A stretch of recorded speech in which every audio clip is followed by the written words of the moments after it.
This is my story.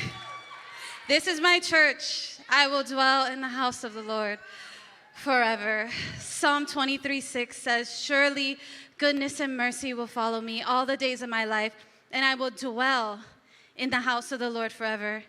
When I read the scripture, I see a connection between two sentences. Who remembers when they were in third grade? I'm a third grade teacher, and one thing we learn about is cause and effect. And when I read Psalm 23:6, I see a cause and effect relationship between these sentences. When I dwell in the house of the Lord, the result is that surely goodness and mercy will follow me all the days of my life. And let's talk about that word dwell, to live in, to stay, to make one's home. And a common phrase we use to represent this is to put your roots down, meaning to be planted, established. And did you know that the deeper the roots go, the more benefits it provides to the plant? The deeper the roots go, the greater the fruit grows. And I want you to picture yourself as a root right now. Roots absorb. We absorb what we plant ourselves in. And before I get into my points, I just want to ask you a few questions to carry with you throughout these 7 minutes. Where are your roots planted currently? What are you absorbing? What fruit does your life show as a result? Today, I'm going to give you 3 benefits that you can have from rooting yourself in God and dwelling in His house. 3 fruits for your roots: resilience, patience, and confidence. Resilience is the capacity to withstand or the ability to recover quickly from difficulties. One very significant function of roots is that they provide the anchor to keep the plant in place. And when we place our roots in the house of God, it's the anchor that keeps us in place. Hebrews 6:19 says we have this hope that's an anchor for our soul, firm and secure. Firm and secure. That's resilience. My favorite story of resilience is my parents' story, which is also part of mine. My parents had me very young. My mom was 15, my dad was 17, and by God's grace, they are still together. And they were just two kids with no guidance, no church background, involved in all types of activity that we should not be involved in. And my parents got saved in their early 20s, and they just knew that they had to get their family to church. And they didn't wait until their life started to get better. In their mess, in their bondage, they decided to dwell. They knew that if they can just cling to God and give their life fully to Him, that God would be over us as a family. Even as a kid, I noticed that every time my parents went through trials, they would always bring it back to the feet of Jesus. Your kids notice. I saw their mess, but I also saw their brokenness and what they did with their mess. They weren't perfect, but they just knew how to dwell. And as a result, their children reaped an inheritance. My sisters and I have reaped the inheritance of knowing how to dwell, knowing how to seek Jesus in our mess, in our adversity, knowing how to be broken at His feet, and knowing how to be resilient. Matthew 7:25 says, the rain came down, the streams rose, and the winds blew and beat against that house, yet it did not fall, because it had its foundation on the rock. Has the storm knocked you down?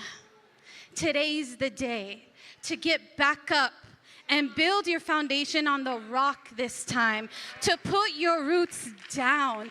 Rooted equals resilient. Patience. It's not a popular word. Plants take time to grow. They start as a seed and go through the plant cycle, which is something else we learn in third grade. Similarly, we also undergo a process that takes time. Maybe you've put your roots down and you're planted, but you haven't seen that fruit in your life. Maybe it's finding the right relationship. Let me be an example for some of my young people, or to anyone, honestly. I am evidence that when you are firmly rooted, you can wait for the right person. I am evidence that when you find that right person, you can wait some more to save yourself for marriage. It's possible. If you don't have an example today, let me be your example.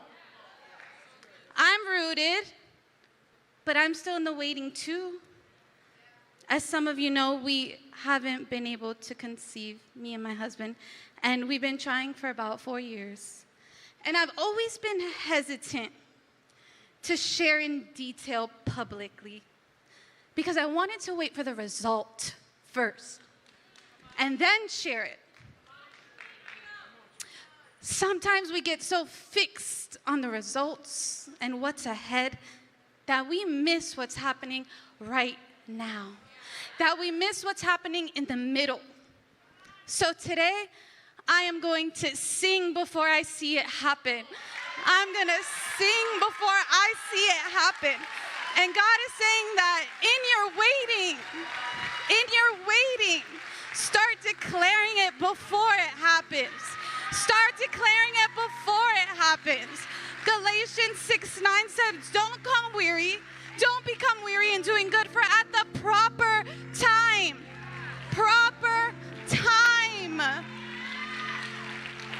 you will reap a harvest. And oh, I'm believing for that harvest. I'm believing for that harvest. I'm believing for your harvest. Don't let impatience steal the fruit that God is trying to grow from your roots.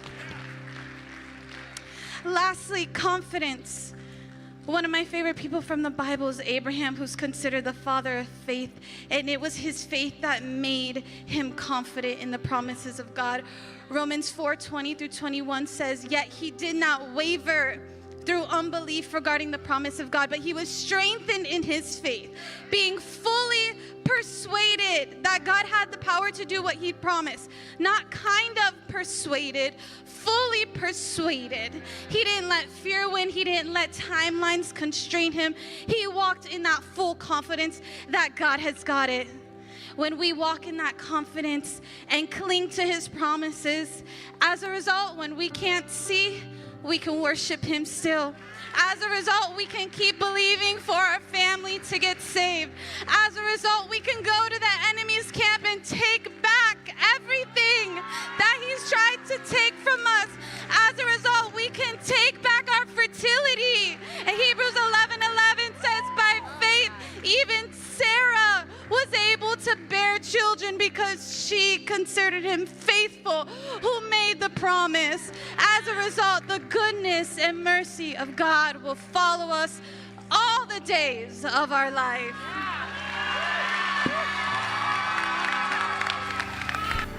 Thanks so much for watching. You know, if you did make that decision to follow Jesus, that's the best decision ever. We'd love you to continue that journey in following Jesus, and one of the ways that you can do that is simply to text New Story to 94,000. That's right. We'd love to connect with you and help you with your next steps. And part of that is if you happen to live in the South Florida area, we'd love to connect you into one of our amazing groups. They meet all over South Florida. Just text GRPS, that's groups without the vowels, GRPS to 94,000. And if you want to be part of Making History, you can help us share these messages all around the world simply by texting HMGive to 94,000. Thanks so much for your generosity, and we'll see you soon.